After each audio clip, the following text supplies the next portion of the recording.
ايه الحاجات القديمه اللي انت بتبيعها دي؟ شغل قديم. شغل قديم كله محتاج للتصليح. كله محتاج. طب انت مين اكتر مثلا ناس معينه بتيجي تشتري الحاجات دي؟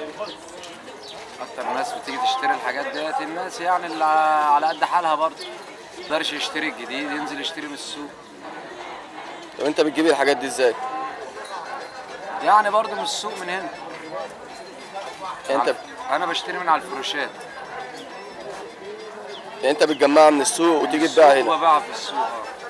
شغال في الحاجات القديمة، العملات القديمة، السبح، إقلام، ماركات قديمة. طب انت الحاجات دي بتجيبها منين؟ بنجيبها من السوانة والزبائن الناس بتيجي تبيعها. طب في طلب عليها؟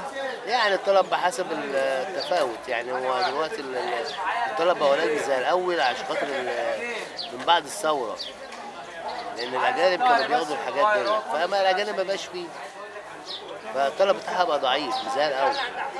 طب انت شايف ان المفروض الجنيه الورق يتحط وسط الكلام ده؟ الجنيه الورق يتحط، مبقاش ليه لازمة دلوقتي، بقى جنيه فاضي. طب والجنيه الورق ده ممكن يتباع بكام؟ يتباع بجنيه وربع. بيها ايه؟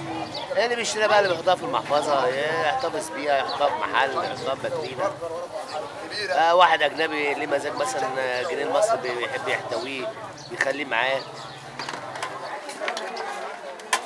لا لا بس التيشيرت ب5 والفانيله ب5.